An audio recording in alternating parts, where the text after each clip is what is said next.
Okay, thank you. Om Jnanatimirandasya Gyananjana Shalakaya Chaksurunmilitan Yena Tasmai Shri Gurave Namaha Vanchakalpatarubhyascha Kripa Sindhu Bhayevacha Patitanam Pavanebhyo Vaishnavibhyo Namo Namaha Jai Shri Krishna Chaitanya Prabhu Nityananda Shri Advaita Gadadhar Shri Vasadi Gaur Bhaktavinda Hare Krishna Krishna Krishna Hare Hare Hare Rama Rama Rama Hare Hare.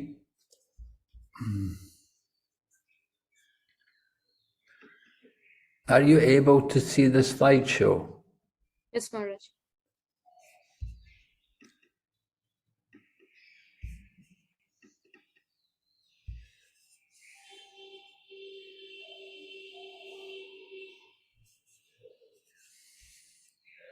All right, we're on chapter 5 of Srimad Bhagavatam, second canto.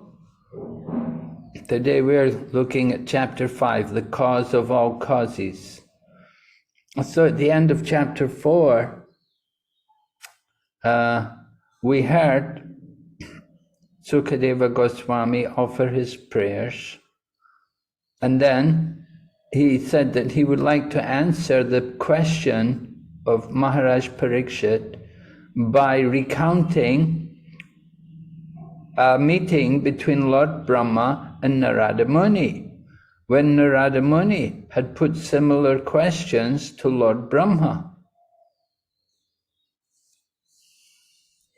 So this is the connection between chapter 4 and chapter 5.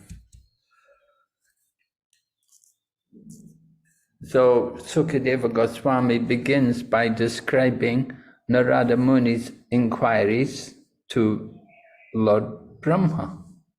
And his inquiries were very similar to what Maharaj Parikshit had inquired from Sukadeva Goswami. He wanted to know, who is the cause of the creation and how does the Lord create? Who's responsible for everything, for the creation? And after Sukadeva Goswami is describing, Narada inquires from Brahma, and then Brahma, in response to the inquiries of Narada, Brahma begins by describing the greatness of the personality of Godhead. He glorifies the Supreme Lord. Just like Sukadeva Goswami, when Sukadeva Goswami was asked by Maharaj Parikshit, Sukadeva Goswami began by glorifying the Lord.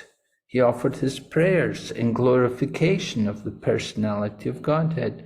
So similarly, Brahma also describes the greatness of the personality of Godhead. So that's from text 9 up to text 17. You have Brahma describing the Lord's greatness. And then text 18 up to 33, we'll hear Lord Brahma describing the process of creation. He's summarizing it. He's going to give a summary of the process of creation. And we want to understand that in summary at least. And then the chapter concludes with a description about how the Lord enters each universe. We'll hear particularly about the Purusha avatars, how Mahavishnu is laying in the causal ocean, and then from him the universes come out. And then in each universe the Lord expands. He enters into each universe as Garbhodakashayi Vishnu. And then as Garbhodakashayi Vishnu, he also expands himself as the Kshirodakashayi Vishnu, residing in the milk ocean and in the hearts of every living entity and in every atom. So in this way the Lord enters into each universe. Text 34 up to 42. All right, so that's the description, the main points in this chapter, this 5th chapter. Do you remember chapter 4? Dhananjaya Prabhu, do you remember what happened in chapter 4? Yes, Maharaj. In chapter 4, Lord described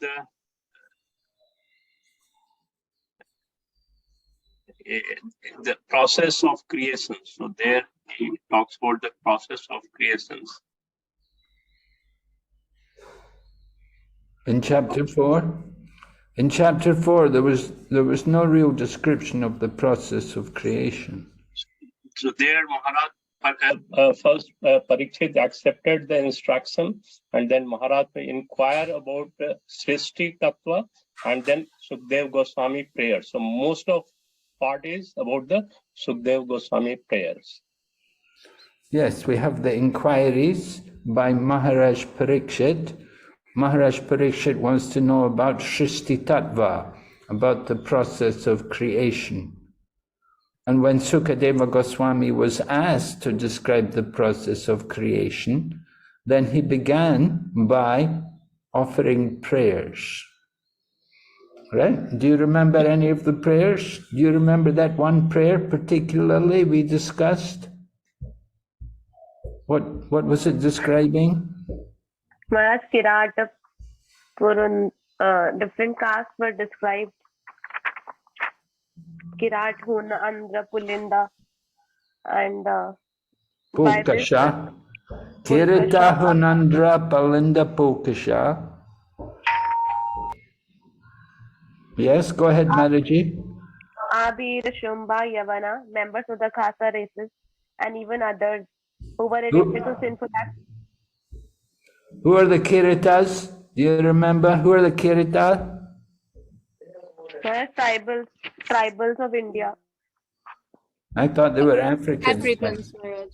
Africa. Yeah. Right. And who's the Kasha? And Maharaj, you mentioned that the Sambar Mango Khasa were the Chinese people. Right, yes. And So even others addicted. all different races, not only Africans and Chinese, all over the globe, different parts of Europe and India also. There's so many sinful races, and they all can be delivered by what? By who? Taking shelter of the pure devotees of the Lord. Yes, Prabha Vishnave means the powerful representative of Vishnu. So Prabha Vishnave, by the mercy of the pure devotees, they can be delivered. So that was chapter 4. What was chapter 3 about before that? You remember?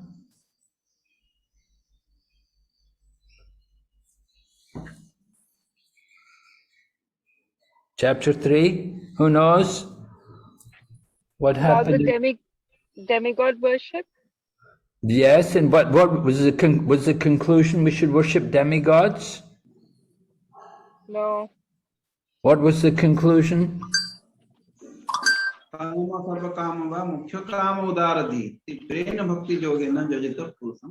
Right. Tivrena bhakti yogena yajeta purusham. Akama sarvakama va moksha kama udaradi. Meaning with broad intelligence. Those who have broader intelligence, they will worship the Supreme Lord.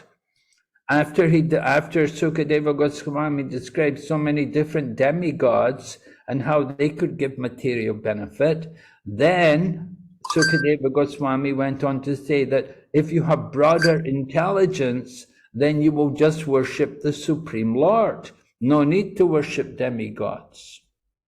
Right? That was chapter 3. Chapter 2 was the Paramatma. Chapter 1, we heard about the universal form, the impersonal aspect of worship of the Supreme. Right? So chapter 3 was directing us to worship the Supreme Lord.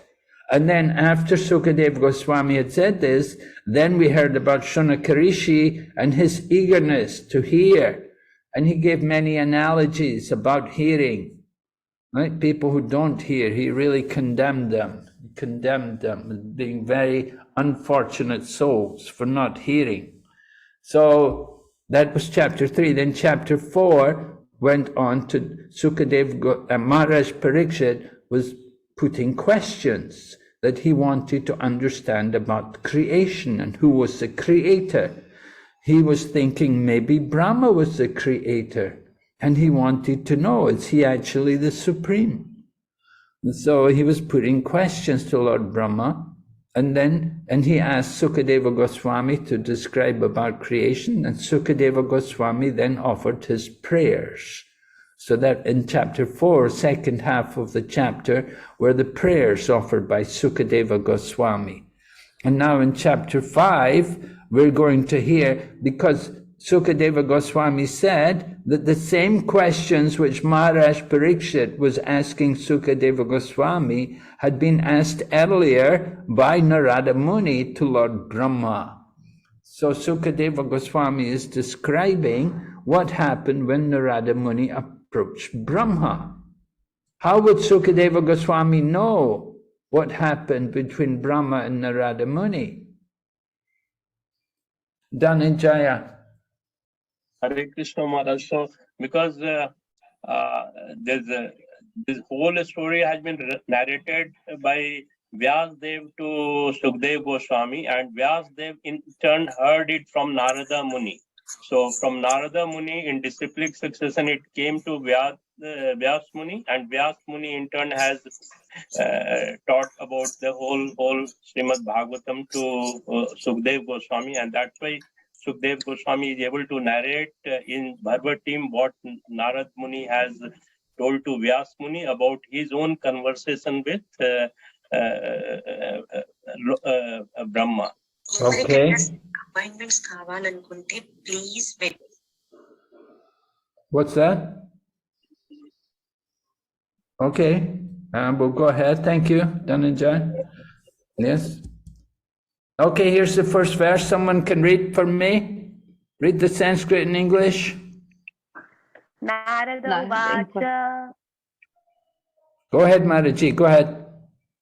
Narada Uvacha. Deva Deva Namastestu Bhuta Bhavana Purvaja Tad Vigyani Yat Jnanam Atma Tattva Nidarshanam. Sri Narad Muni asked Brahmaji, O chief amongst the demigods, O firstborn living entity, I beg to offer my respectful obeisances unto you. Please tell me that transcendental knowledge which specifically directs one to the truth of the individual soul and the super soul.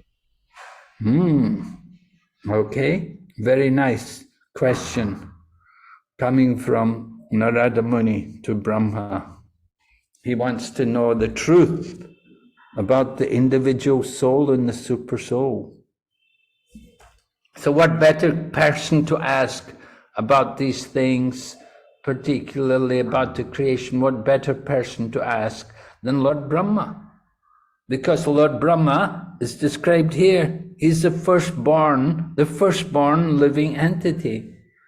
We always look up to the elder. In the family, the eldest is always given significance and importance. So here's Lord Brahma, the firstborn living entity, and Narada Muni is offering his respects and inquiring from him. All right? No, read till verse 8. All right? But anyway, we have it summarized here. Let's read the slides before we go. Let's see, here is Narada inquires from Brahma. This is based on text 1 to 8. So you get the synopsis of what is being presented here in these questions. Someone please read.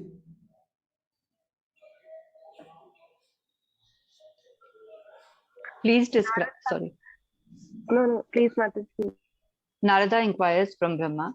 Narada's sub-question 1.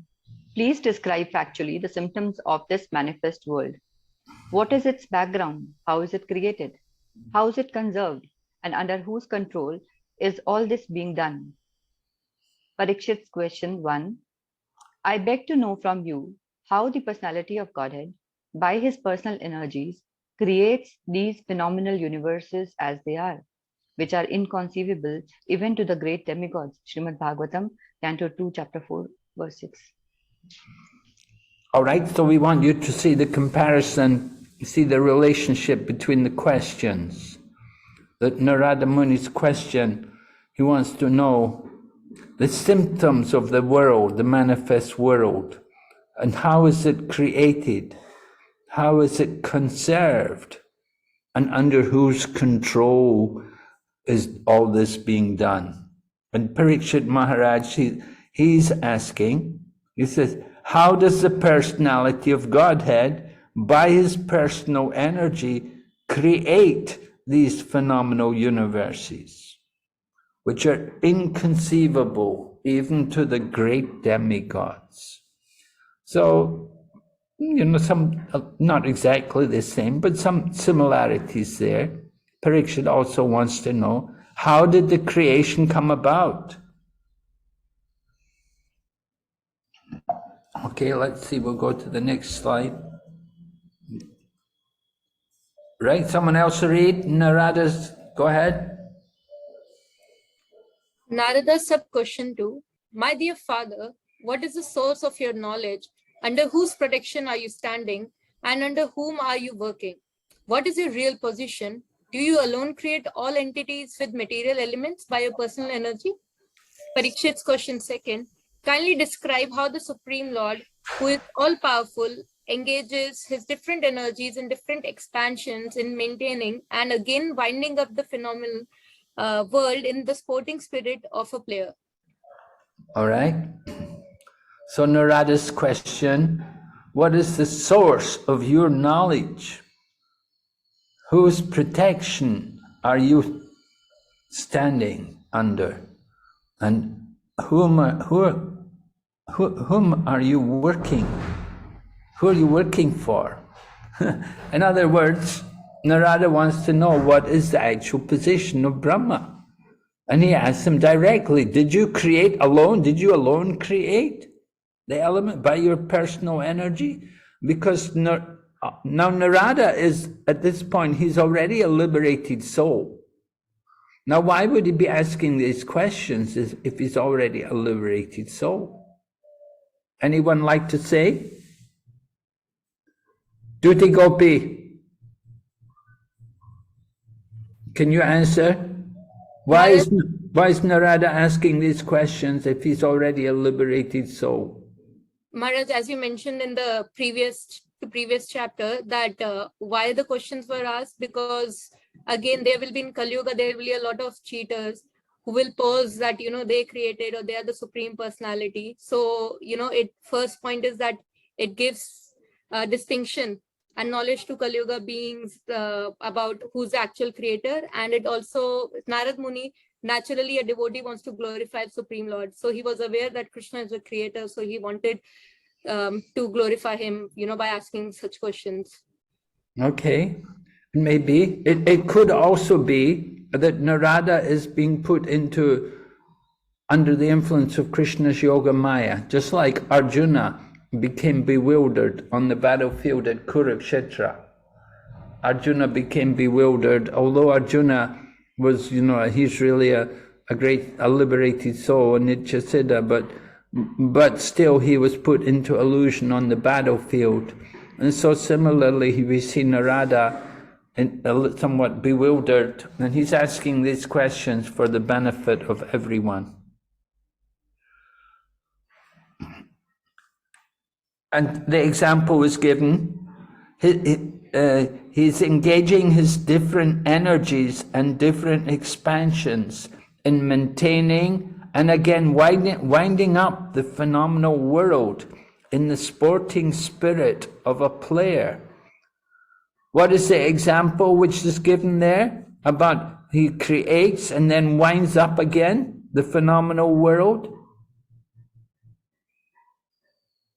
There's a wonderful example in nature of a living entity which creates its own little world, and then Spider cobweb. Yes, the spider, right, the spider and its cobweb. the cobweb is produced from the body of the spider. And then at a certain point, the spider will again wind up the cobweb, bring it back into its own body. Just like the Lord, Mahavishnu is laying in the causal ocean, the universes come out, and then again he breathes in, and the universes are all brought again back inside his body. So here Prabhupada or Srimad Bhagavatam describes the sporting spirit of a player. A player. You wind up, you play a game, then you wind up, you finish the game, the game's over. So the same way material world is compared like that to a game. A match. And match is over, wind everything up. All right, and then Narada sub-question 3. Someone read. Yet we are moved to wonder about the existence of someone more powerful than you when we think of your great austerities in perfect discipline, although your good self is so powerful in the matter of creation. Parikshit's question 3. The Supreme Personality of Godhead is one, whether he alone acts with the modes of material nature or simultaneously expands in many forms or expands consecutively to direct the modes of nature. Hare Krishna. Yes, Srimad Bhagavatam 249. So here Narada's question is about questioning about who is actually the person who is more, is there somebody more powerful than Lord Brahma? And what's the cause of Narada's question? Why is Narada doubting that Lord Brahma is not the supreme? Someone can tell me?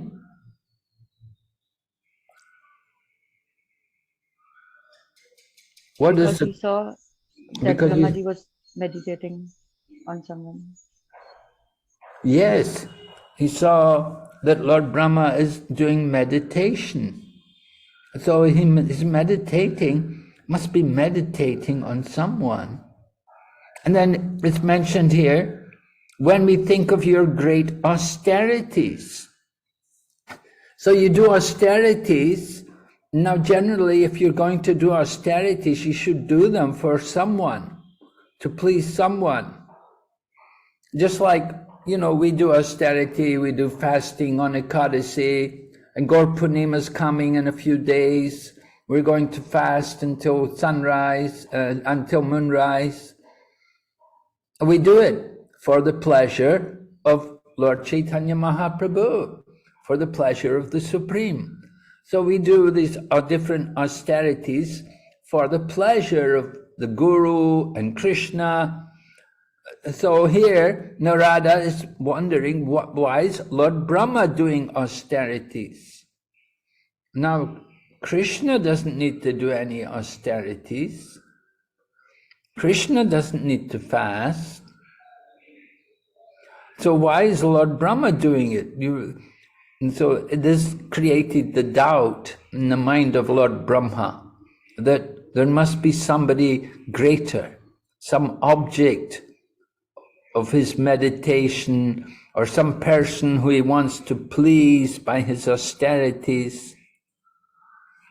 So this Narada Muni is asking to Lord Brahma. And similarly, Parikshit also had asked like that. He asked, does the Lord act alone? Or does he expand himself? Is it his different portions, plenary portions or potencies, which are the cause of creation? So this way we compare the different questions. So in text 10, Srila Prabhupada gives this example, which is quite commonly used, commonly known. Young children, even at school, they may hear this kind of parable about the frog in the well, right? The frog in the well. So, who are we comparing the frogs in the well to? The scientists, Maharaj? Yes, could be scientists. Only scientists? Anybody else?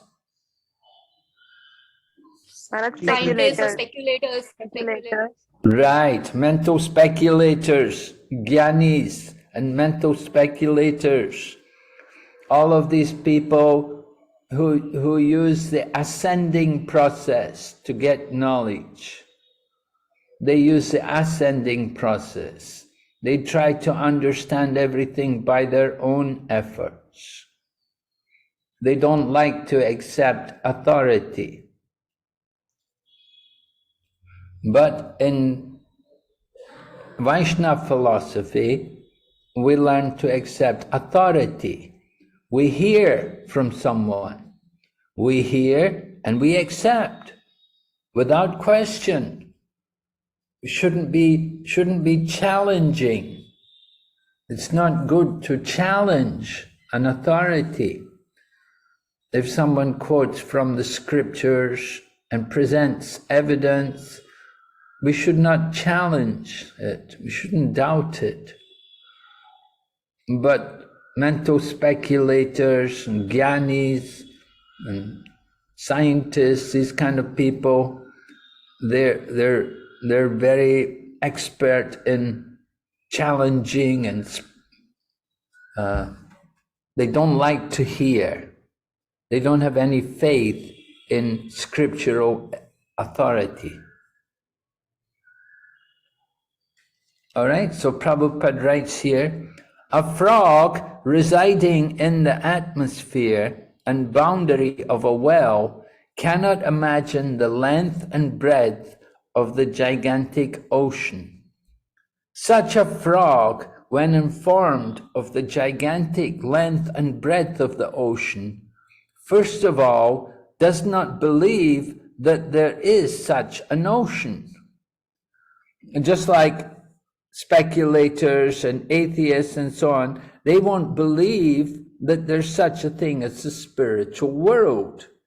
They don't believe even that there's a God, or there's a supreme intelligent being behind the creation. And they say, we never saw him, nobody, why should we believe it? So similarly, the frog does not believe that there is such an ocean. And if someone assures him that factually there is such a thing, the frog then begins to measure it by imagination, by means of pumping its belly as far as possible, with the result that the tiny abdomen of the frog bursts and the poor frog dies without any experience of the actual ocean. So in the same way, materialistic people, atheists, mental speculators, they try to understand, even if they try to understand the spiritual science which we present to them, their senses, with their limited senses, they can never understand. Well, we often say, Atashri Krishna namadi nabhavad griham indriyani, that we cannot understand Krishna by the material senses. How can we understand God? How can we understand the absolute truth? It's only possible by His mercy, that He can reveal to us. He can reveal Himself to us, to the devotee, when He is pleased with him. In the Bhagavad Gita, Lord Krishna says, I am never manifest to the foolish and the unintelligent. For them I am covered by my eternal creative potency. But Lord Krishna says, to those who are totally devoted to me with love, to those who worship, to those who are constantly devoted to me and worship me with love, To them, I give the understanding by which they may come to me. Tesham satita yuktanam bhajatam pritipurvikam dadami buddhiyogam tam yenamam upayanti te. So Krishna can reveal himself to the devotee when he is pleased with the sincere efforts of the devotee, not to the jnanis and mental speculators who want to measure everything with their limited senses. So we talk about empirical knowledge. The Krishna conscious philosophy is not for empirical scientists. They want to measure everything. Just like the frog wants to understand the ocean. How can the frog understand the ocean? And similarly, how can these limited materialistic people like yogis and scientists and scholars and jnanis, how can they ever understand the unlimited potency of the Supreme Lord?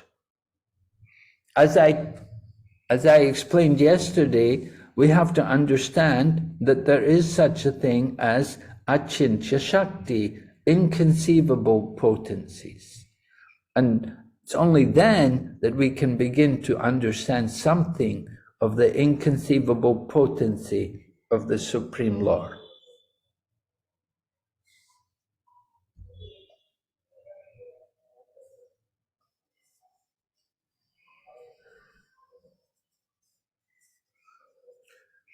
All right, so going ahead, let me see, what have we got here? Brahma describes the greatness of the Lord. Text 9 up to 17. Lord Brahma had been questioned by Narada Muni. So Lord Brahma begins by first of all describing something of the greatness of the Supreme Lord. A specific answer to Narada's second sub-question. My dear father, what is the source of your knowledge? Under whose protection are you standing? And under whom are you working? What is your real position? Do you alone create all entities with material elements by your personal energy? This is from Srimad Bhagavatam, 5th chapter, text 11 of the 2nd canto. So Brahma says in this verse that his knowledge and creative potency emanate from the Lord as his personal effulgence. So that is one of the questions in the closed book exercises. You're asked the meaning of Swarochisa. Swarochisa, meaning the effulgence which is coming from the Lord. And that effulgence, that Brahmajyoti, the personal effulgence of the Lord, that is the source of the knowledge and creative potencies which comes from the Lord. The whole creation comes about from the Brahmajyoti. That Brahmajyoti is the personal effulgence. And the word is there, Swarochisa. So Brahma says that his knowledge and creative potency by which he does creation, it comes from the Lord as his personal effulgence. That personal effulgence being the Brahmajyoti. So that's text number 11. Is it clear?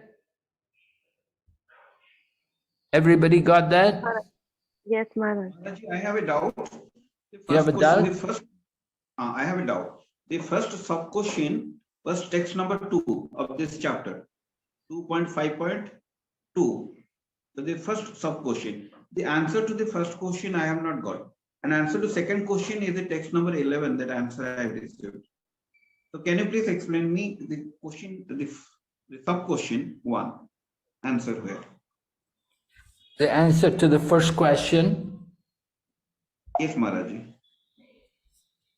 Well, we're going to, you're going to come to it, but you have to be patient, It's not, you don't get all the answers systematically. Okay, thank you. Let me see, let's see, first question. Describe factually the symptoms of this manifest world. What is its background? How is it created? How is it conserved? This question? Yes, Maharaj, this question. So the symptoms of this manifest world, the three modes of material nature. And what is its background? Well, the material nature. It's the material nature. Background is the modes of material nature. How is it created? We'll hear. That's going to be told. It's coming. The creation. And how is it conserved? How is it maintained? Under whose control is all this being done? Yeah, under whose control? It's all under the control of the Supreme Lord. His knowledge and so, text 11, yes, is describing the answer to one of the questions. Second sub-question, the source of your knowledge. So his knowledge and creative potency come from the Lord, from the personal effulgence. And the personal effulgence comes from the Lord himself. The Brahma Jyoti. In Bhagavad Gita, Krishna says, Brahmano hi pratishtaham. Krishna said, I am the basis of the Brahman. So that Brahman, that Brahma Jyoti, this is coming from the body of Lord Krishna. And from that Brahma Jyoti, Brahma is getting his knowledge and creative potency. There are three different potencies, right? There's the Kriya Shakti, the Jnana Shakti, and the, what is the other one? The matter, Dravya Shakti. The three different potencies of the material world for the creation. First of all, the matter, the Dravya Shakti, and then for activities, Kriya Shakti, and then for intelligent activities, Jnana Shakti. And so it's different potencies, all come from Krishna, and they come from Krishna's Brahma Jyoti. The Brahman, this whole material world is the manifestation of Brahman. Of course, Shankaracharya, he just preached that. He was fond of saying, Sarvam Kalvidam Brahma, everything is Brahman. Yes, everything is Brahman, but there's a supreme Brahman. And Shankaracharya didn't emphasize that. But in Bhagavad Gita, it says very clearly that there's a supreme Brahman. Param Brahma, Param Dham, Pavitram Paramam Bhavan. You are the supreme Brahman. So that point seems to get forgotten in Shankaracharya's preaching of the impersonal philosophy. Okay, we'll go ahead. Here we're coming to the first question. The specific answer to Narada's principal question. Please tell me that transcendental knowledge which specifically directs one to the truth of the individual soul and the super soul. In this verse, Brahma reveals that his transcendental realization is inspired by the super soul. The truth is that Brahma is created and the Lord is the creator. So Brahma's transcendental realization is inspired by the super soul. The super soul is the expansion of the Supreme Lord. Right? The super soul expands into the heart of all living entities. The super soul is Kshirodakashayi Vishnu. Also, he's residing on the milk ocean.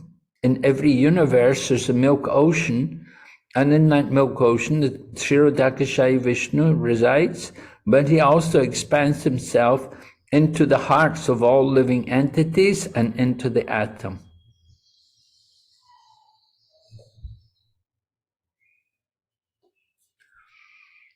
So Lord Brahma is describing he gets his realization by the help of the super soul. From Bhagavad Gita, we're also told that. Krishna says in the 15th chapter of Bhagavad Gita, Sarvasya Chaham Hridisanivisto. Then what? What does he say? Right. Yes, right. So Krishna Brahma, it's not only true for us, and it's not only true for Arjuna, it's true in the case of Brahma also, that his inspiration, his realization is due to the super soul. So this is the position that the living entities are created. The Lord is also a living entity, but he is the creator. All right, the Upanishad, there's the Shruti, the verse in the Vedas, it says, among all living entities is one supreme eternal, and amongst all conscious beings is one supreme conscious being, and that one supreme Lord is providing the needs of everyone. Right? Nityo Nityanam Chaitanas Chaitananam Eko Bahunam Yo Vidati Kaman. Amongst all eternal beings, there's one supreme eternal being. That's a Vedic verse. Sometimes we have to quote Vedic verses. Not everyone will accept the Puranic verses.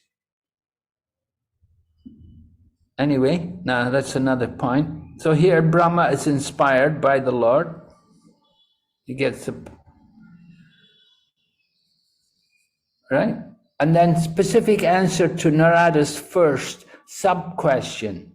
Please describe factually the symptoms of this manifest world. What is it? What is its background? How is it created? And how is it conserved? And under whose control is all this being done? So 2.5.18, Brahma states that the symptoms of the material manifest world are three: goodness, passion, and ignorance. And their fundament is the pure spiritual form of the Lord. The creation, maintenance, and destruction of the world are the natural result of his acceptance of the material modes as his energy. The material modes of nature, goodness, passion, and ignorance, they naturally bring about the phases of the creation. Creation is the result of the mode of passion.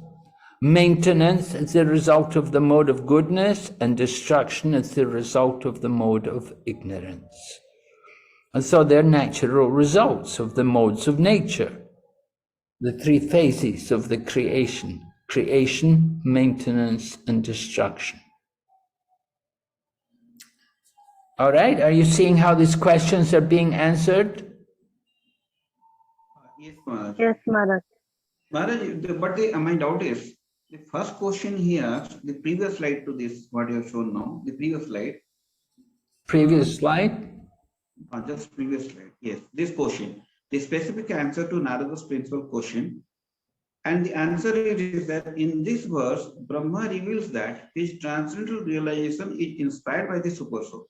The truth is that Brahma is created and the Lord is a creator. This statement, where we mentioned this one, Bhagavatam. This statement in this verse, Brahma reveals that his transcendental realization is inspired by the super soul. And this statement, it is referred in which number sloka? Text number what? Oh, I have to look. I don't. You have to give me time to. I'll check it up when we have a break. Okay.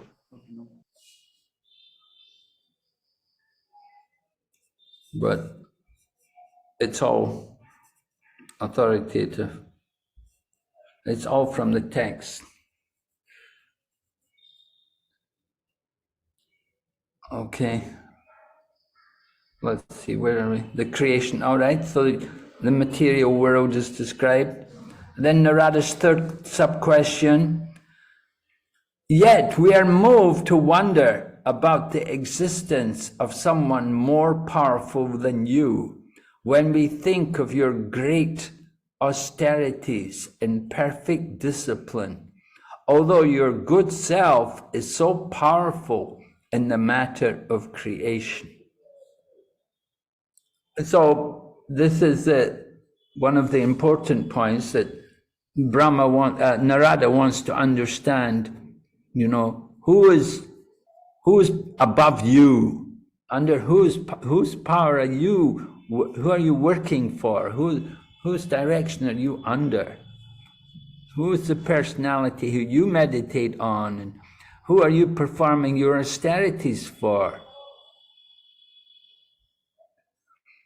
So the answer is given there, Srimad Bhagavatam, text 20 of the 5th chapter, 2nd canto.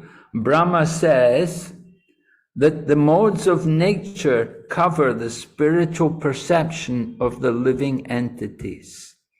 The transcendental Supreme Lord, who is the real controller of all living entities, including Brahma himself, exists beyond those modes.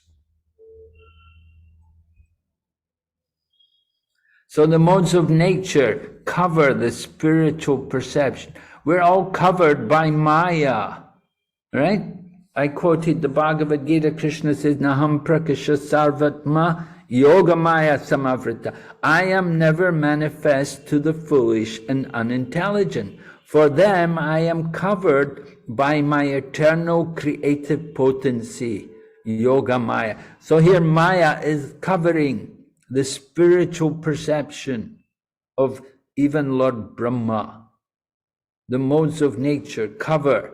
We identify, we become attached to the material world.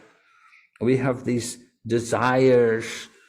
We are thinking in terms of I am the body and this is mine. We're caught in the grips of this Maya. And it's very difficult to get out. It's very difficult to get free.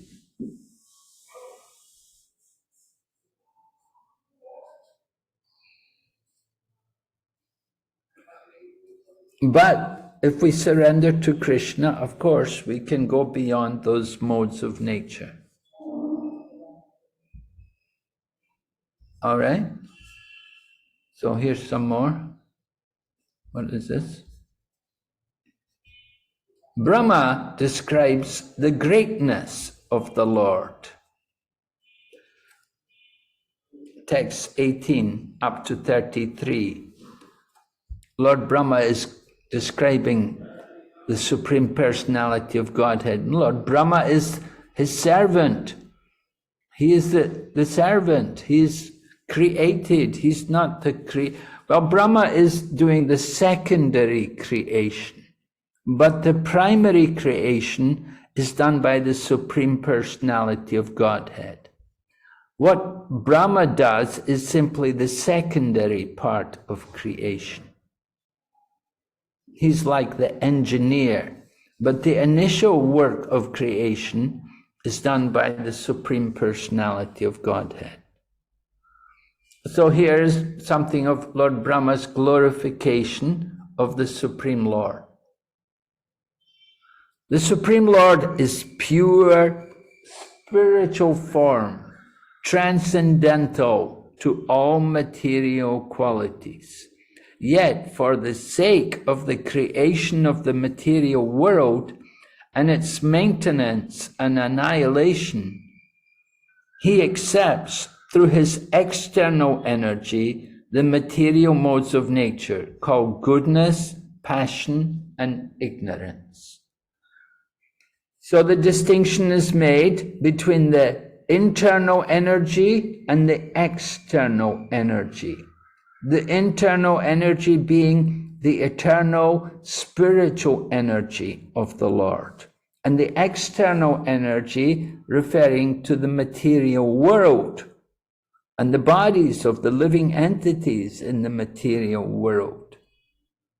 We are also the energy of Krishna, right? We are also the Prakriti. We're not Purusha, we're Prakriti. We may be superior Prakriti, but we're still Prakriti. But the Lord himself, he is the actual Purusha.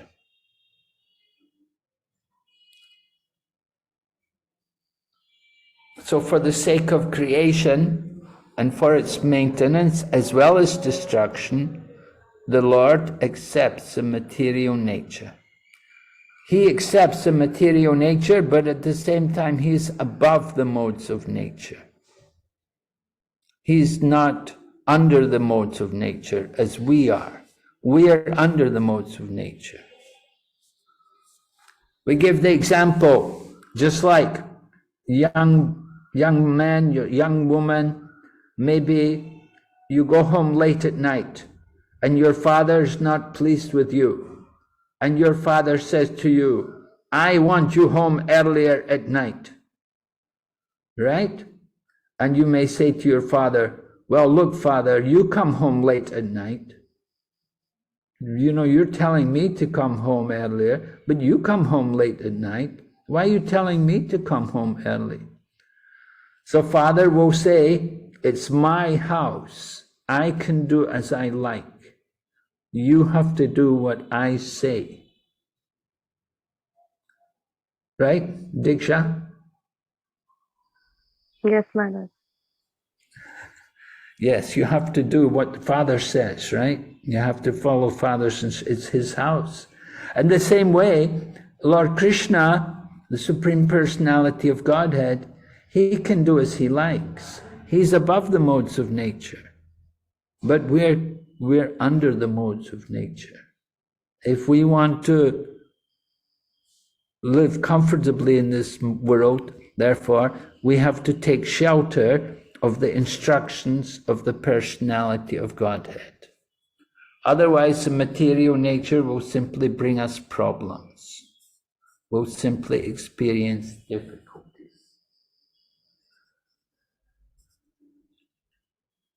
Let's just do one more. Oh, that's text 18. Okay, let's take a break before we go on to the creation. We'll come back to that. We'll take a 5-minute break. Be back in 5 minutes.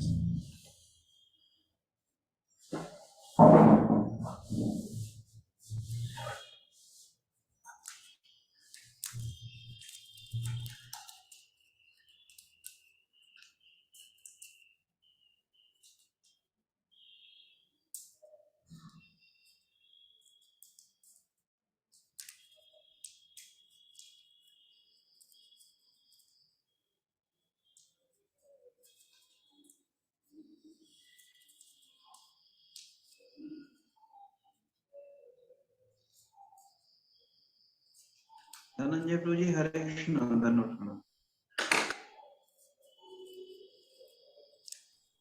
Prabhuji, this 3 questions he has asked, 1, 2, and 3, and the answers have been given in the sequence 2, 1, and 3.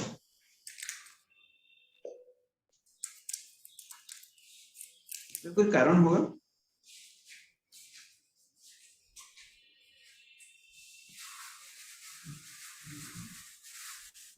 Not audible. Hare Krishna Prabhuji. Yes, yeah. I'm sorry I didn't unmute myself. Yeah.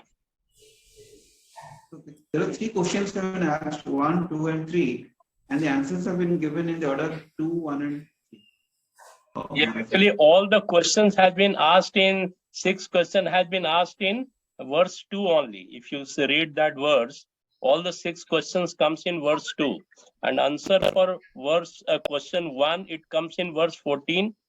For answer question 2 it comes in 15, 16, and then 3 it comes in 21 to 35. That is how it is. No, Prabhuji, all the questions are not coming in the verse 2. Only first question 1 is coming in text 2. First question And comes question- like Yad Rupam, symptoms of the universe. That is what he asked for. Then Yad Adhisthanam, that is what is its shelter. Yata Srishtam, how it is created, process of creation. So this is the questions gist is there in the sloka 2 only. No, then question, sub question is coming text 4.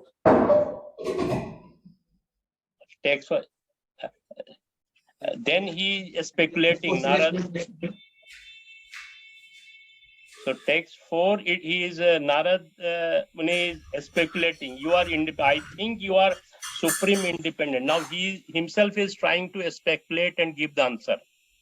So initial Narad Muni, he asked something, and then from third onward, he is speculating the answer also. And then there are questions are there. Text 4 and text 7. There are 2 questions. Question marks are there. Text 4 and text 7. Okay, I have to study again then. No problem. I'll repeat again. Yes. Okay, yeah.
Okay, Hare Krishna.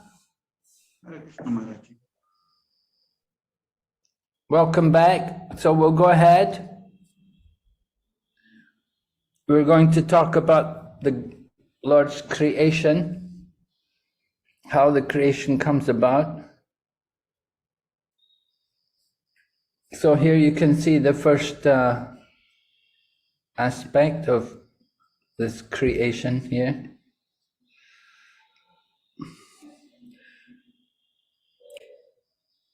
The false ego, which is the cause of our presence in the material world. False ego is there, and that false ego is our identification with the material energy, where we're thinking we're the proprietor, we're thinking we're the enjoyer. So that false ego is influenced by the modes of nature, goodness, passion, and ignorance. So false ego in the mode of ignorance is the result of the 5 elements of the material nature. You can see there: earth, water, fire, air, and ether. So you can see how from the mode of ignorance, in contact with false ego, and under the influence of time, the material elements come about. The 5 Mahabhutis, the great elements of the material nature. Bhumer, Apo, Nalo, Vayu, right? Earth, water, fire, air, and ether. So that's the result of the mode of ignorance. And then, okay, here you can see the relationship between the different elements. The 5 elements each have their own specific, unique characteristic, right? What we would call tanmatra, right? Tanmatra. the sense objects, the sense object, the sense object, what is there in ether, the quality of ether is sound. In the Bhagavad Gita, Krishna says, I am the sound in ether. So within ether, ether means where there's no air.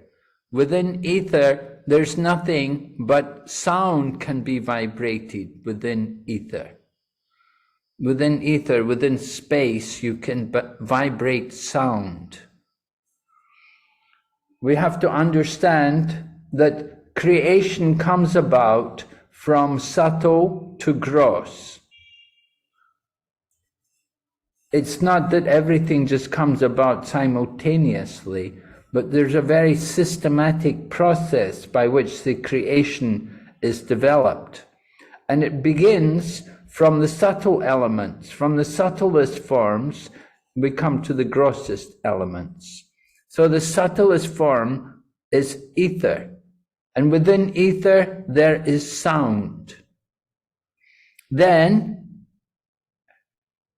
with ether and sound, there comes about the result.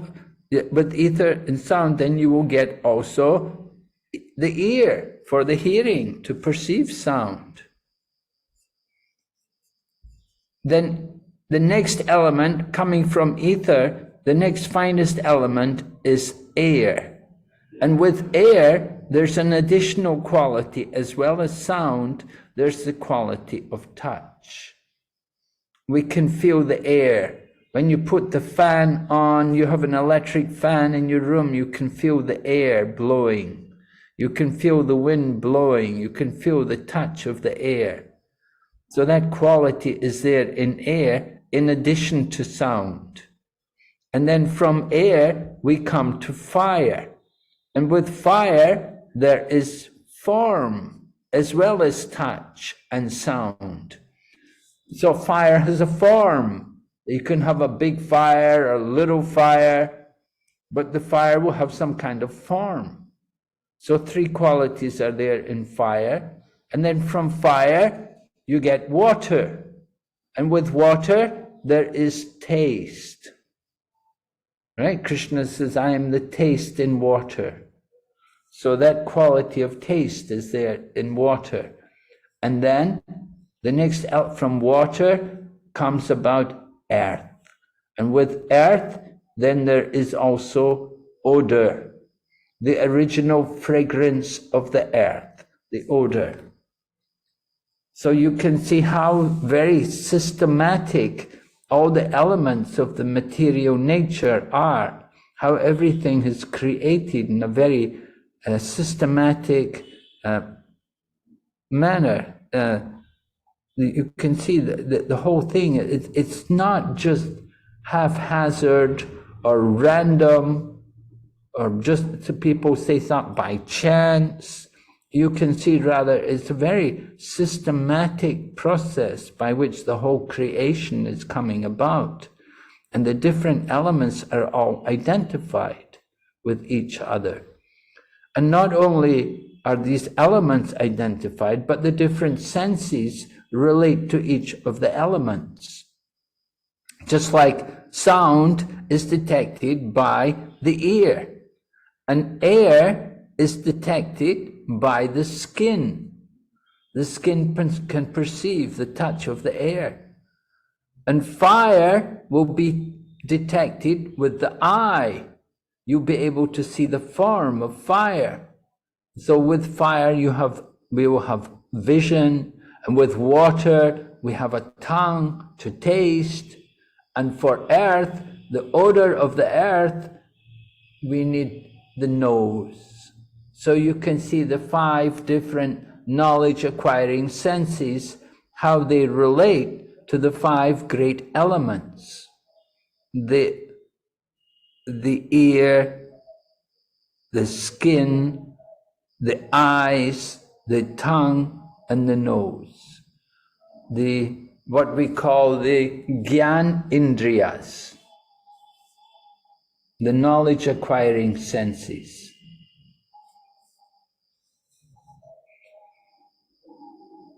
And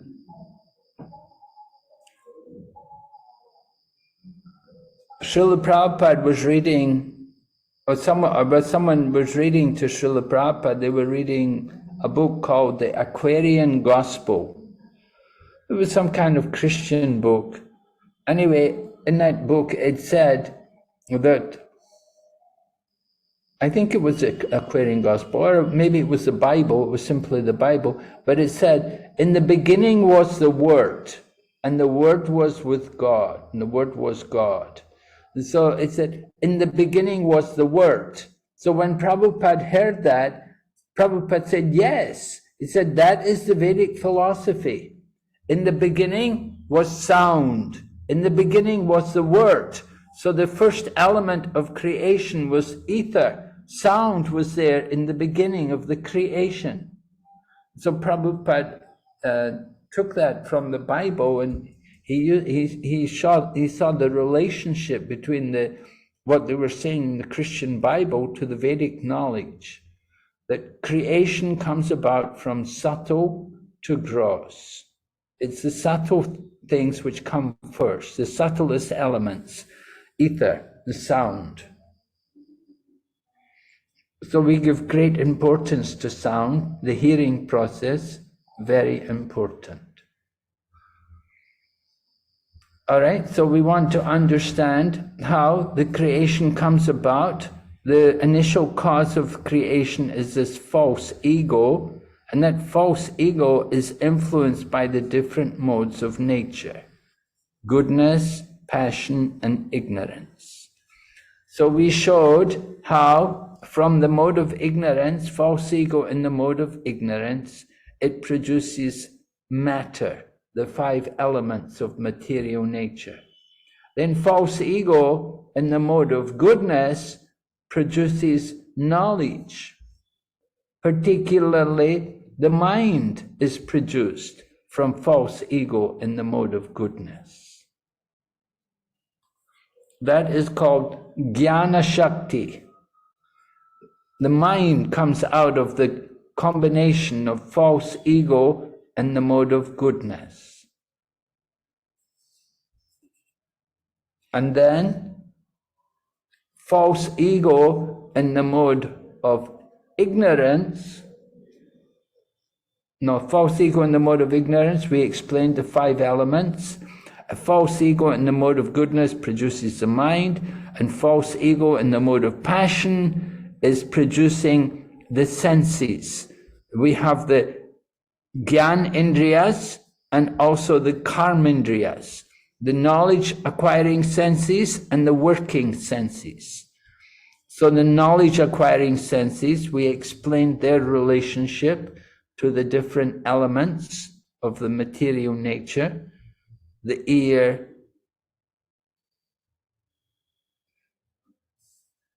the eye, the tongue, the skin, and the nose. And then you have the working senses.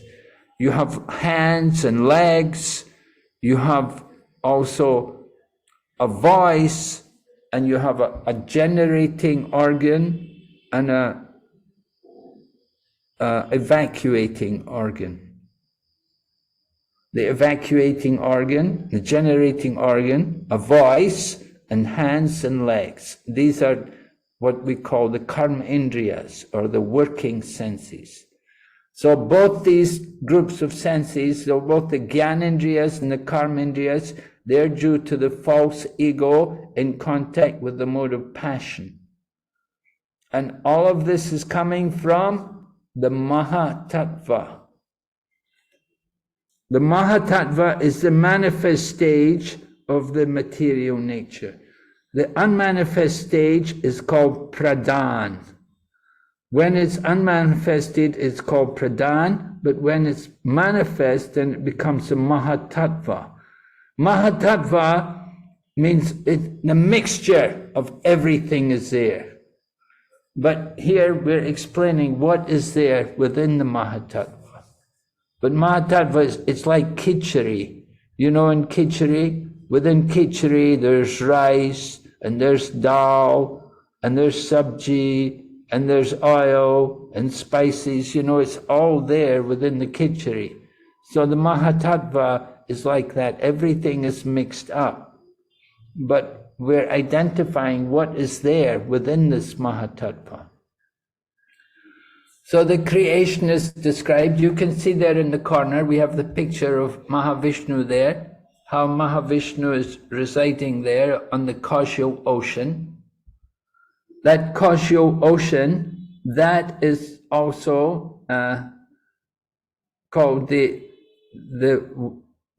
water of the Mahatattva. The water of the Mahatattva is the causal ocean, or the Karanadakashayi ocean. The causal ocean, Karanadakshayi, Vishnu is laying there, and sometimes the ocean is called the Karanadakshayi ocean. So sometimes it's also called the water of the Mahatattva. The point is that Mahavishnu is laying there in one corner of the creation, of the vast spiritual sky. In one corner of the vast spiritual sky, sometimes a cloud will develop, a cloud will manifest in one corner of the spiritual sky. And within that cloud, Mahavishnu will lay down on the causal ocean. On his celestial serpent, Anantashesha, he will lay there. And then from his body, he will, just simply by his glance, he will produce some Mahatattva. Actually, he said the causal ocean is spiritual. It's not material. Lord Vishnu is laying there on the causal ocean. It's not material, it's spiritual. And from his glance comes out the Mahatattva. Well, the living entities, the glance of Vishnu, the living entities are impregnated into this Mahatattva. The living entities, along with their karma and also time, they're all impregnated into the Mahatattva, or into each universe. Here, this is the initial phase of creation, creating the different elements. But then from the body of Karanadakshayi Vishnu, the universes will come out. And each of the universes will reside, they'll float in the causal ocean. So from the causal ocean, then the Lord will expand himself into each universe. And that is the next section of the chapter, the last section of the chapter, how the Lord enters into each universe, which is described in text 34. Thus all the universes remain thousands of eons within the water, the causal ocean, and the Lord of living beings entered in each of them, caused them to feel animated.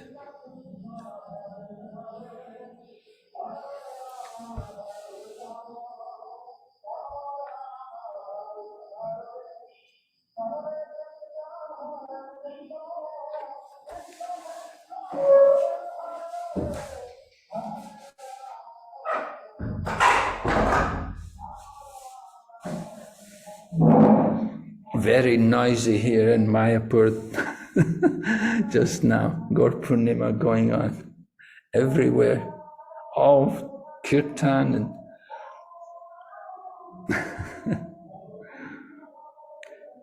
in India they only know loudspeakers. They don't have sound system. They have just loudspeakers. Very loud. All right, so the Lord enters into each universe, and then with each universe he enters, you can see in the illustration, he enters into each universe as Garbhodak Vishnu. He lays on the Garbhodak ocean, and the lotus flower comes from his navel, and Lord Brahma is born. And then with the creation of Brahma, then the secondary part of creation takes place, and he creates the 14 different levels of planetary systems. And you're supposed to remember the 14 different planetary systems in the universe, right? How many do you remember? Right? Bu, Buva, Swa, right? Bu, Buvar, and Swarg. That's heaven. You have earth and Buvar and Swarg. And then above that, then you have Mahaloka and Janaloka, Tapaloka, and Satyaloka. And at the bottom, what have you got? Atal, Vital, Sutal, Talatal, Mahatal, Rasatal, and Talatal. Good, yes. And Patal, sorry.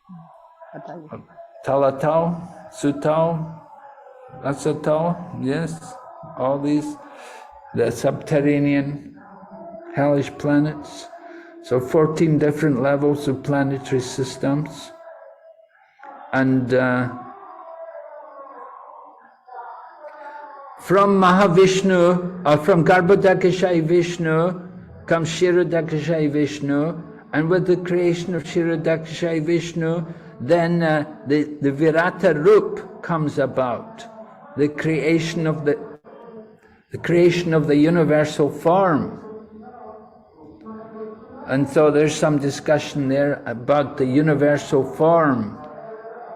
And that you'll come across that again in the third canto, chapter 6 is also, you'll also get the universal form mentioned there too. So the universal form, we discussed it earlier in chapter 1, that it's a temporary manifestation, it's a material manifestation. Actually, it's not really spiritual. It's a temporary manifestation. And it comes about with the manifestation. It's the expansion, the Virata Rup is the expansion of Paramatma.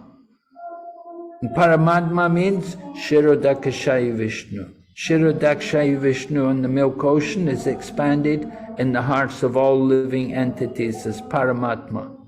And from Paramatma, the expansion is the Virata Rup, the universal form.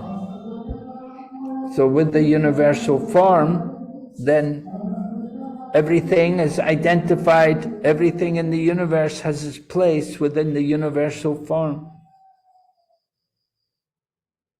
And you need that universal form in order for everything to be fully animated. Without the Paramatma, you don't have the universal form, and nothing will be animated, nothing can have life. So very important.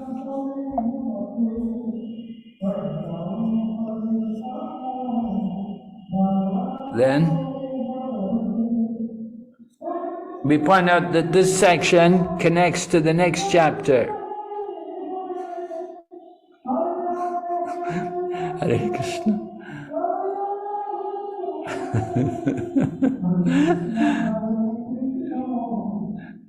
Hare Krishna.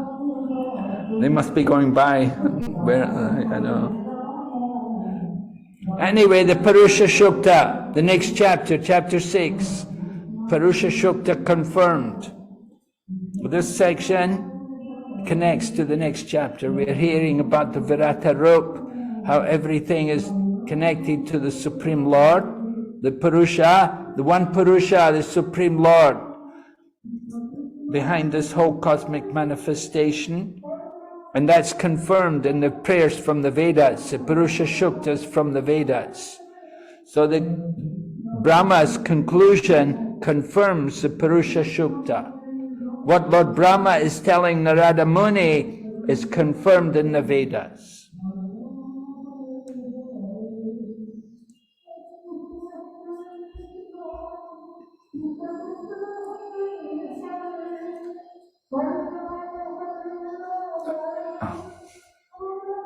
Wait. The pure devotee of the Lord, however, can equally relish the nectar in the form of the profound philosophical discourses and in the form of kissing by the Lord in the rasa dance, as there is no mundane distinction between the two. From second canto, chapter 4, text 24, purport. So in this way, Srila Prabhupada is encouraging us to appreciate these philosophical discussions. Just as you may be appreciating the Leela of Krishna in the rasa dance, as he's kissing the gopis, so you can also appreciate the profound philosophical discourses. There's no distinction between the two. It's not material. All right, so we want to understand what are the aims, what should we have achieved. We explained the flow from chapters 3 to chapter 5.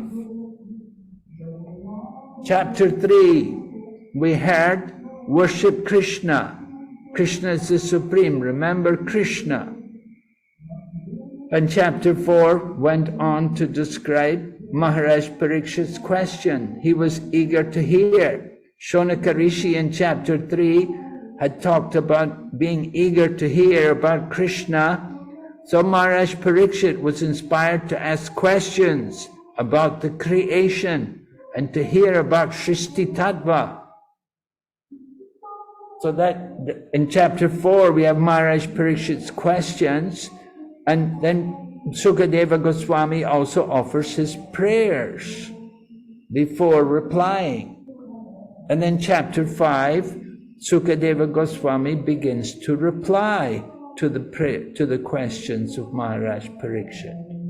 He's answering the different questions which have been put by Maharaj Parikshit. And he quotes the meeting between Brahma and Narada Muni.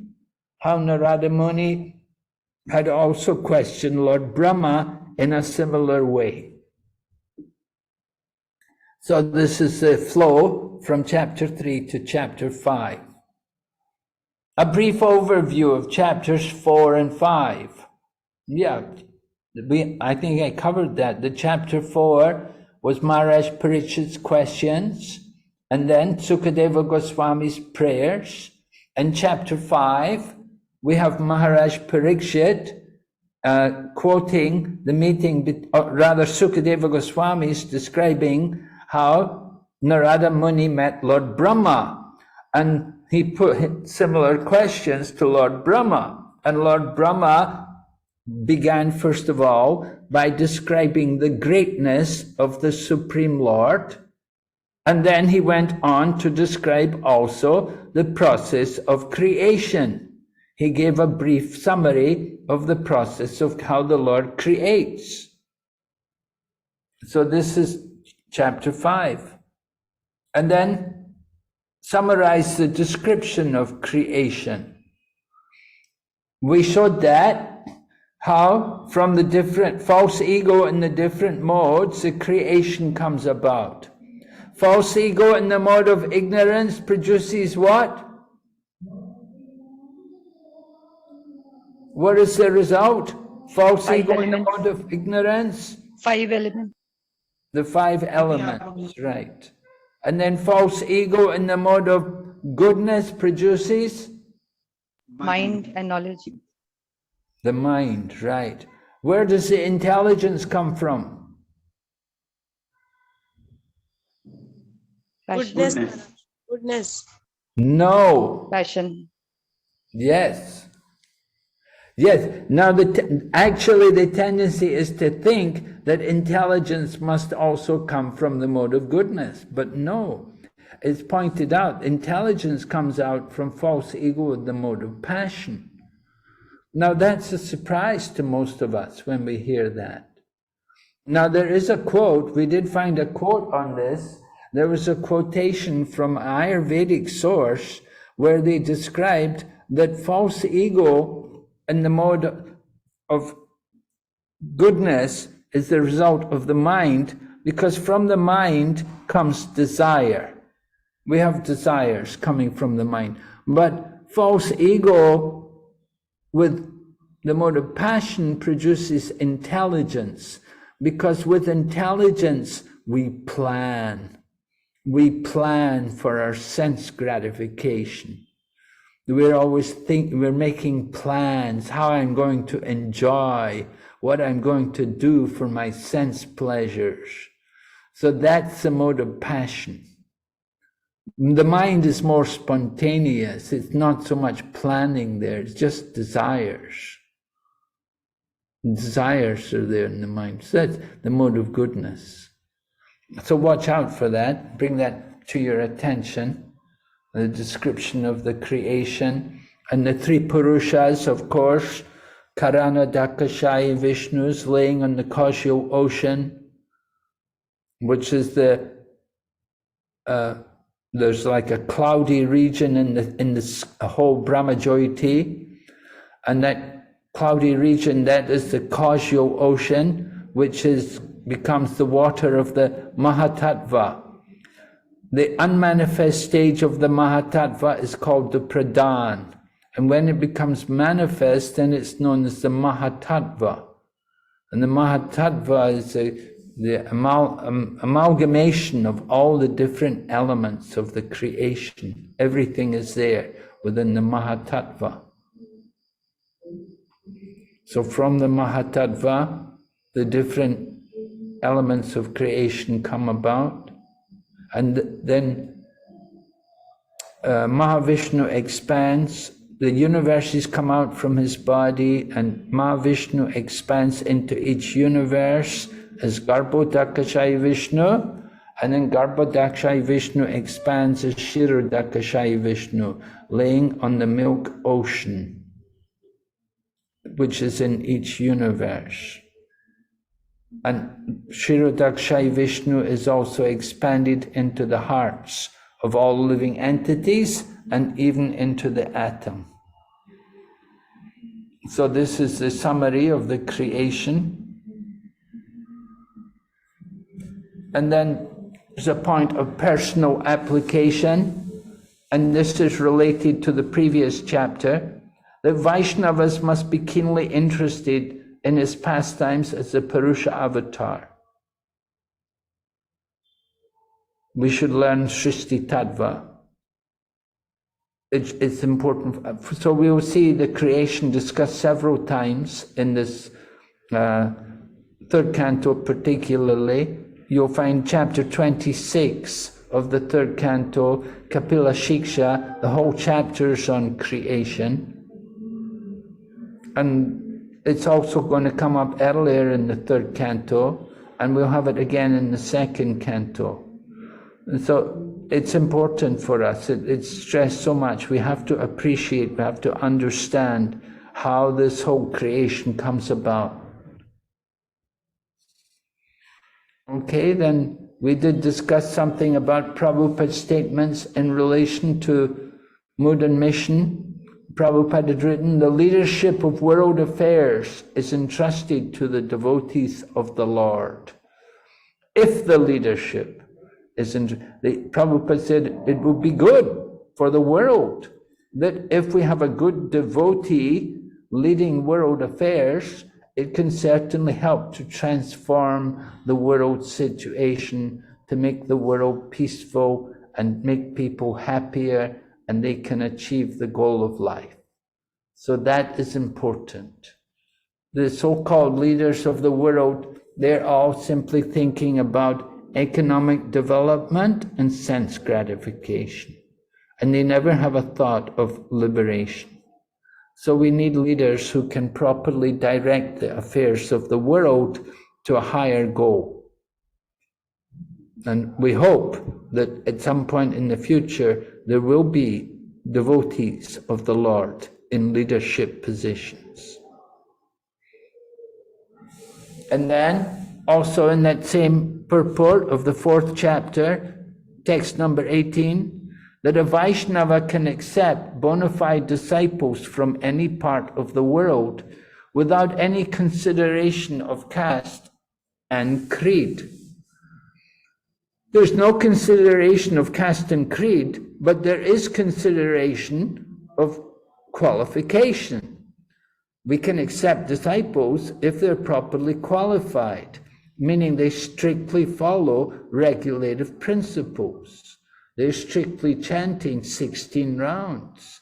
They come up to the standards required for initiation. That's important. We don't just simply want to have followers who don't have any rules or regulations, who don't take any interest in coming up to any kind of standard. They just simply want to have a guru, but they don't want the discipline of the guru. Then that is useless. You could have millions of followers, but if none of them are following the principles, then it's all useless. So the disciples must be bona fide. They must be qualified. I mean, they must practice seriously. They must be willing to hear. That's important. We say better one moon than millions of stars. Better to have one good disciple than millions of useless people who don't practice. One moon is better than millions of stars. Preaching application. We explained the statement, Lord Jesus Christ and Prophet Muhammad, two powerful devotees of the Lord, have done tremendous service on behalf of the Lord. Their service was to deliver some God consciousness to people, that they preached in countries where people were quite uncivilized and barbaric. Lord Jesus Christ was preaching in the desert. There was nothing to eat. And that was why they simply had bread and fish, because there was nothing else to eat. They were in the desert. And so their condition was very economically deprived. Was not a prosperous situation. People were not well cared for. They were not well situated materially. But Lord Jesus preached to them. And similarly Prophet Muhammad, that he was preaching in a part of the world where people were not very cultured or civilized, but they gave them God consciousness. So it's a great credit to them. Just like we glorify Lord Shiva. Lord Shiva is glorified because he preaches to people in the mode of ignorance. So that's a great service on behalf of the Lord, to deliver people from the mode of ignorance. So we have to appreciate that mode of these great devotees, powerful devotees, right? We said, Prabha Vishnave Namaha, powerful devotees. They've done great service. And then today we heard also the frog in the well analogy. That some people, some scientists and jnanis and mental speculators, they're like frogs in the well. As the frog in the well cannot understand the ocean, so these mental speculators and jnanis and scientists, they are unable to understand the inconceivable potency of the Supreme Lord. How there is a creator, a supreme intelligent being behind the universe. But they're in their own little well, they cannot understand that there is such a thing as a creator, as a supreme intelligent being behind the universe. So this is the frog in the well analogy. All right, so these are the main points from the last two lessons. Are there any questions?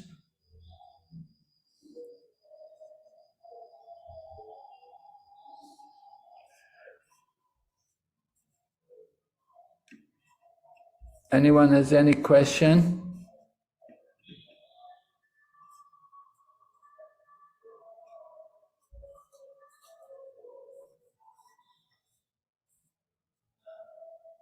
So you have an Hare Krishna. exam. You have your exam. You have your closed book exam next week. Oh, here's the hand up. Yes, Maraji. Diksha, is it? Yes, Maharaj. Hare Krishna Maharaj, thank you so much for the class. Maharaj, I wanted to ask, like when you were explaining the material elements and then false ego in the mode of ignorance, goodness and passion. So Maharaj, what was the starting of it? Like how did we entered into this, like into Mahat Tattva? What How was did the- we enter into it? Cause was false ego, our forgetfulness of Krishna. We became influenced by false ego. We were thinking ourselves to be the proprietor, to be the enjoyer, to be the controller. We were thinking in terms of I am the body and this is mine. So this materialistic conception of life was the beginning of our contact with the material energy and the modes of nature.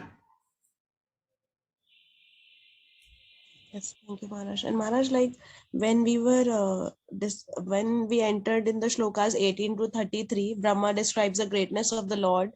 Then I wanted to ask, like, what particular statement did Brahma make that the false ego was started to explain in this Bhagavatam chapter?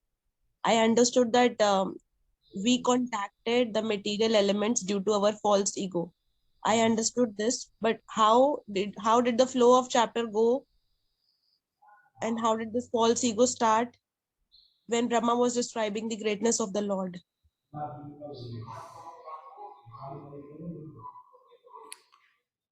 Well, we'll come to that gradually in the course of this second canto. Brahma has not finished. He's going to continue in the next chapter. We'll hear more from him. He made the distinction between the Lord and the living entity. Now that was there. I think text 11 and text 12, you'll see the distinction. The text 11 describes the Supreme Lord and text 12 describes the living entity. Remember that we're the living entities. We're not the Lord. So we're marginal potency. So as marginal potency, we have that tendency to fall under the material energy. We're always the servant. We're always controlled. But we want to try to be the controller. So when does that come about? No, that comes about just simply by forgetfulness of Krishna. As soon as we forget Krishna, then it's like that question which always comes up: how did we come into the material world? You know, we always have that $64 million question about how did the living entity fall into the material world. So Srila Prabhupada quoted Bhaktisiddhanta Saraswati's reply in this matter about the crow and the tall fruit, that the fruit falls from the tree. So the people argue, how did the fruit fall? And one person said, well, the fruit fell because it was ripe. And someone else said, no, the fruit fell because the crow landed on the tree and it caused the fruit to fall off the tree. But somebody else comes along, they simply pick up the fruit and they eat the fruit. So the point is, why should you spend so much time speculating about how you got here? You want to understand the easiest thing to understand is how to get out. The most difficult thing to understand is how we got here, how we became entangled here in this world. But understand that we are Prakriti by nature. Bhagavad Gita says, right, apariyamitas tvanyam prakritim vidime param jiva bhuta mahabaho yeyidam daryate jagat. That we're thinking this world is for our own enjoyment. And because we're thinking this world is for us to enjoy. Then later on in the Bhagavad Gita, Krishna will say, Mami Vamsa Jiva Loke, Jiva Bhuta Sanatana, Manashastani Indriyani, Prakriti Stani Karshati. That's why we get so many troubles. We're struggling with the Prakriti. Prakriti Stani Karshati. We're struggling with the material nature because we're trying to dominate. We're trying to exploit the material nature. That is our conditioned nature because we're conditioned souls. You want to understand, how did we become conditioned? That is the big question. How did we fall into this material world? That is something which is difficult for me to answer. You know, the acharyas themselves, they don't give us that answer. They don't tell us exactly how we fell into that conditioned nature. But we did hear from Srila Prabhupada that once we were with Krishna, but somehow we have come here to this world. Now we should be concerned how to go back to Krishna, how to get out from this world. So don't try to understand the most difficult thing, which is how we got here, but try to understand how we can get out, which is really the easiest thing to understand. Just simply by chanting and engaging in devotional service, then we can get out from this material world. You understand? Yes, Maharaj. Thank you so much, Hare Krishna Maharaj. All right, any other questions? Maharaj, I do have a question. Yes. The intelligence part, false ego, and in connection with passion, that comes intelligence. I'm not hearing you, Prabhu. I'm not hearing you. Can you speak clearly? Speak again. False ego. Am I audible to this? All right, go ahead, try. Your voice is breaking. False ego.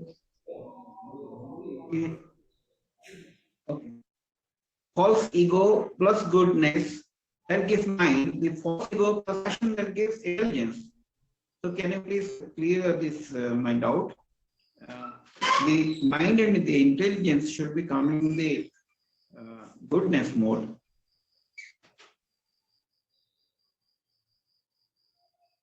Well, I did try to explain to you about the mind coming from the mode of goodness and the intelligence from the mode of passion.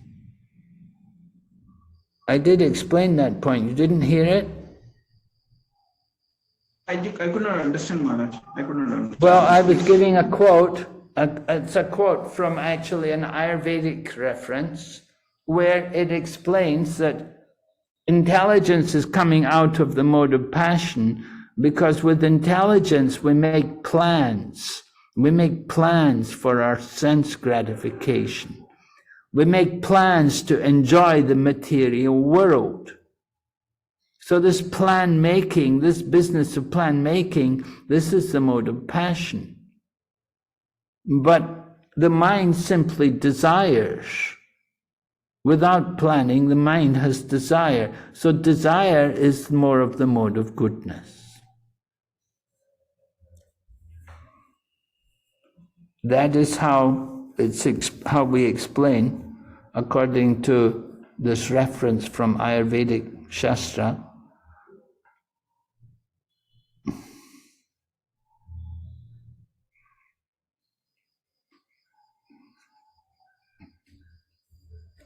So the mind is not active in plan making, it simply desires. It's a desire in the mind. But when the intelligence comes along and starts to plan, then this is the influence of the mode of passion.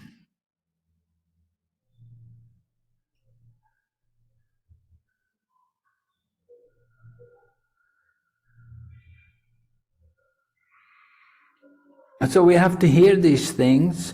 If you hear, we have to accept the authority. These points are made in the scriptures. we can't start arguing with it, and we have to understand how to support what is said in the scriptures. So I'm trying to give you evidence to support this statement of the Shastra.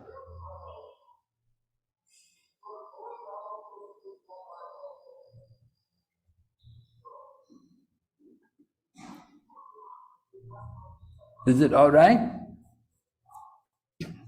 Yes, Maharaji, thank you. Okay. So then you have the closed book test on Friday, and then on Saturday we'll have class. We'll go on to the next unit, chapter number 6, the Purusha Shukta confirmed. These purports in the second canto are quite difficult reading. His Holiness Jayadvaita Swami was the editor, and Prabhupada told him, Srila Prabhupada told him, he said, don't try to edit my purports. He said, just leave them as they are. He said, don't try to do too much editing on these purports. He said, just leave them.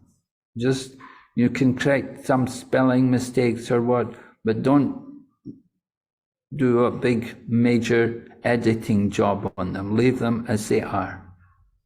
So Jayadvaita Swami did that. So understand this is Prabhupada's own realizations, his own words which are coming there in these purports. So it's very nice to read them.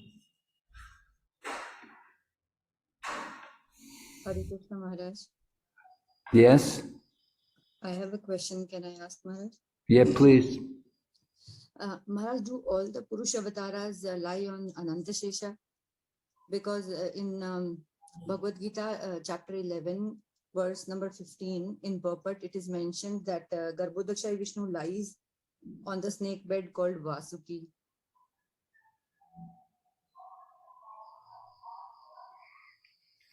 In text, in the 11th chapter of Bhagavad Gita, it mentions that. Yes. Is it the 11th chapter? Yes, Maharaj. 11th chapter, verse number 15, purport. What does it mention? It reads like this, that the Garbhodakshay Vishnu lies in the lower regions of the universe. The snake bed is called Vasuki. There are also other snakes known as Vasuki. Yeah, that much is mentioned about the snake bed. So your point is, why is it not Anantashesha? Yes.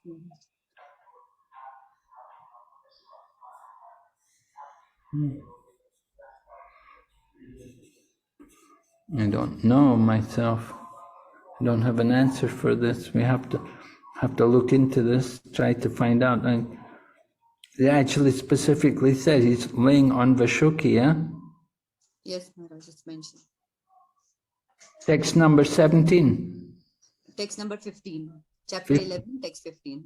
Can you read it? Is it in the verse or in the purport? In the purport. In the purport. In the purport? Yes, Maharaj. Oh, well, if it's in the purport. Well, did you check in the purports of the acharyas? No, Maharaj, I did not check. Well, sometimes in these situations, it's good to read what the acharyas, particularly Baladeva and Vishwanath Chakravarti Thakur, read their purports to the same verse and see what they say. Now, usually Prabhupada will follow whatever these acharyas say. Okay, Maharaj. But something like that, it's very good to check up on that. You just, do you have the acharyas' commentaries with you? Anyway, you can get them online. You can get Bhagavad Gita purports by Vishwanath Chakravarti Thakur and also by Baladev Vijayabhusan. You check their commentaries and see what they say in relation to that verse. Okay, Maharaj, I'll check. Thank you.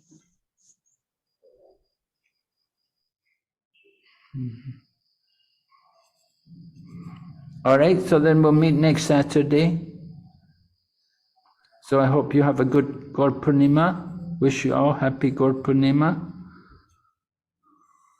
Take care. I hope to see you next Saturday. Srila Prabhupada Ki Jai. Thank you very much, Maharaj. Thank you, Thank Maharaj. you. Krishna. Please Go accept. back to Vrinda ki jai. Hare Krishna. Hare Krishna. Thank you very much, Maharaj. Hare Krishna.